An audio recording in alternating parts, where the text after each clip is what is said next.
বিয়ের আগে যেই মেয়েটাকে সেহরি খাওয়ার জন্য তার বাবা মা ডাক দিয়ে ওঠাইতো, আর এখন বিয়ের পর সেই মেয়ে সবার আগে ঘুম থেকে উঠে খাবার তৈরি করে গরম করে পরিবারের সবাইকে ডাকে। দেখো, আজকে সারারাত আমি ঘুমাই নেই, এই 1-1.5 ঘন্টা ঘুমাইছি, আর এখনও হচ্ছে সেহরি খাওয়ার জন্য উঠে গেলাম। আর এই তো আমি আর কি বলবো, তোমরা স্কিপ না করে দেখে থাকো ভিডিওটা। সত্যি কথা বলতে কি, এই মুহূর্তটা আমার খুবই খারাপ লাগতেছিল, কারণ আমার মেয়েটা রাত্রে ঘুমায় নেই, প্লাস আমিও ঘুমাইতে পারি নাই। আর এই তো এখন সেহরি খেতে উঠলাম, এখন বাজে প্রায় 3:30। তো ভাবলাম যেহেতু ঘুম থেকে উঠেই গেছি, তো আমি খাবারটা রেডি করে ফেলি, তো আমাকেই করতে হইব। আর তোমাদের ভাইয়া বললো সে নাকি খাইব ডিম ভাজা। তো কী করার আছে, জামাই আবদার করলো, সেটাকে মানে রাখতেই হইব, আর কিছু করার নেই। এখানে হচ্ছে আমি পেঁয়াজ, কাঁচামরিচ, ধনেপাতা দিয়ে একটা কড়া করে ডিম ভাজবো। আর দেখো, আমার মেয়ে না ইদানিং কিন্তু খুব পরিমাণে অসুস্থ। অসুস্থ বলতে একটু কাশি বা হালকা হালকা একটু ঠান্ডা। তো আসলে তো সিজন পরিবর্তন, তো এখন ঘরে ঘরে সব বাচ্চাদের এরকম অবস্থা। মানে এখন আমাদের মায়েদের খুবই সাবধানে থাকতে হবে, তো আমাদের সন্তানদের নিয়ে। আর এখন আমি না তরকারি গরম করে নিয়ে আসবো, দেন হচ্ছে ভর্তা বের করব। আমি হচ্ছে বিয়ান রাত্রের জন্য একটু ভর্তা বানাইছি, মানে সেরি খাওয়ার জন্য। কারণ ভর্তা দিয়ে একটু ভাত ভালো লাগে, বিশ্বাস করো। আমি আমার শাশুড়ি খুব পরিমাণে ভর্তা পছন্দ করি, আর সাথে হচ্ছে যদি হয় একটুখানি পেঁয়াজি ভাজা। দেখো, আমি তো ইফতারের জন্য পেঁয়াজি বানাই, তো সেই বানানো থেকে না কিছু পেঁয়াজি রেখে দিই, কারণ পেঁয়াজি দিয়ে ভাত খেতে খুব ভালো লাগে। তোমরা খেয়ে দেখো, অনেক বেশি মজা লাগে। সোহান, সোহান, সোহান, এই যে সেরি খাইবা না? সেরি খাইবা না? সোহান, সোহান, তুমি সেরি খাইবা না?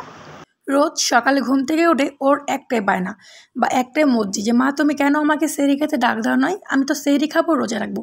কিন্তু আমার ছেলে কি জানে ওকে আমি যে কতটা ডাকাডাকি করি? মানে ও আমাকে বলে, মা আমি যদি ঘুম থেকে না উঠি আমার চোখে মুখে পানি দিবা।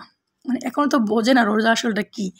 আর দেখো, এই তো বলতে বলতে এখন বাইরে আজান দেওয়া, মানে সরি আজান না, মানে ডাকাডাকি শুরু হয়ে গেছে। উঠেন সবাই সেহরি খান। দেখো, বলতে বলতে কিন্তু আর কয়টা দিন বাকি আছে। মানে রোজার মাসটা যে কীভাবে চলে গেল বুঝতে পারলাম না। রোজার মাসটা কিন্তু একটা শান্তির মাস। এই শান্তির মাসটা কীভাবে চোখের পলকে শেষ হয়ে গেল বোঝাই যায় না। আর তো সকালবেলা ঘুম থেকে উঠছি, খুবই সকাল সকাল ঘুম থেকে উঠছি, কারণ আমার না একটু বাইরে যাওয়ার কাজ মানে দরকার আছে। সেই ক্ষেত্রে আমি যেখানে যাই না, কারণ আমি আমার সংসারে গুছিয়ে বাড়ির বইয়ের দায়িত্বটা পালন করে তারপরে আমি আমার বাকি সব কাজ করি। সকালবেলা ঘুম থেকে উঠলাম, তো ওঠার পর অনেক কিছু কাজ করলাম। আর দেখো, বাইরে এরকম সকালের ওয়েদারটা অনেক বেশি সুন্দর লাগতেছিল।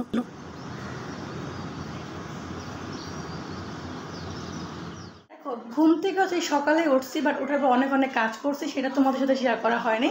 তো এখন হচ্ছে আমি আমার বেডরুমটা গোছাবো, যদিও সেটা আমি এই ব্লগে শেয়ার করব না, কারণ আমি আজকে আমার রান্নাবাড়ি করতে হবে। দেন তাড়াহুড়ো করে কাজ করে আমাকে যেতে একটু বাহিরে, তো বাইরে যাই যেখানে আমার সংসার কাছে আমাকেই করতে হয়। তো এদিকে ঘরে গোছাবো প্লাস রান্নাটাও করবো। তো তোমরা স্কিপ না করে দেখে থাকো ভিডিওটা। আর সেই তো গতকালকে রাতে থেকে ব্লগটা করতেছি। দেন আমি হচ্ছে আজকে কিছু টুকিটাকি কাজের জন্য যাবো একটু বাইরে, তো সেই ক্ষেত্রে ছটাফট কাজ করবো, রান্নাবাড়ি করবো, দেন তারপর যাবো মেয়েকে নিয়ে একটু। তোমাদের ভাইয়া বলছে আজকে নাকি সে খাইবো আমডাল, যার কারণে আমি যে আমডাল এখানে রান্না করলাম। তো আজকে বেশি কিছু না, আজকে খুবই হালকা পাতলা কিছু রান্না করবো, কারণ আমি যাবো একটু বাইরে। তো দেখো, আমি যেখানে যাই না কেন, আমি আমার সংসারের কাজ, বাড়ির বইয়ের দায়িত্ব পালন করে তারপরে আমি আমার বাকি সব কাজ করি। আর দেখো, এই যে গরমের দিনে কিন্তু এই আমডালগুলো বেশ ভালো লাগে, মানে আমডাল দিয়ে ভাত খেতে। আর তো আমি এখন ডিম ভুনা করবো। আর যেহেতু আমি বাইরে যাব, তো সংসারের কাজ প্লাস রান্নাবাড়ি সব কিছু একা হাতে করতে হয়, তো সেই ক্ষেত্রে আর কিছু ঝামেলা করলাম না। তো আজকে আমি একটা ইম্পর্টেন্ট কাজ সেরে আসবো। আর দেখো, আজকে আমি ডিমটা ভুনা করলাম একেবারে একটু লাল লাল ঝাল ঝাল করে, মটর সেই, তারপর হচ্ছে টমেটো আর আলু ডিম।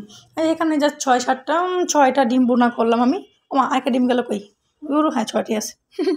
তো 6টা ডিম ভুনা করলাম আমি। আর তো আমি আমার শাশুড়ি মাকে গতকালকে বলছিলাম যে আম্মা আজকে আমি ঠিক 11:30-12টার দিকে একটু বেরোবো। আমি বলছি ঠিক আছে যাইও। তো আমায় বলতেছে তুমি রান্নাটা শেষ, মানে রান্নাটা রাখো, পরে আইসা করো। কিন্তু না, ওই আসার পরে খুবই ক্লান্ত লাগবো, তো সেই ক্ষেত্রে আমি রান্নাটা করে তারপরে বের হইলাম। দেখো, আজকে না আমি খুবই ইম্পর্টেন্ট একটা ভালো কাজ করলাম। তো কাজটা কি করছি, তো যখন আমি সেই হাতে পাবো তখন আমি তোমাদের বলবো। আর দেখো, আমি তো ওইদিকে আমার ছেলেকে বাসায় রেখে এসেছি, তো একটু ভয় ভয় লাগে, কারণ সবসময় ছেলে মেয়েকে নিয়ে একসাথে বেরোই তো। আর দেখো, এই যে আমার টুকু সোনাটা, সে তো এখন মানে বাইরে বেরোলে সে অনেক অনেক খুশি। আর আজকে তো রোজার মধ্যে কিন্তু এই গরমের মধ্যে বাসা থেকে বেরোতে খুবই খারাপ লাগতেছিলো। তো যাই হোক, তোমাদের ছোট্ট একটা ব্লগ শেয়ার করলাম। দেখা হচ্ছে নেক্সট ভিডিওতে। আজকের মতো টাটা, আল্লাহ হাফেজ।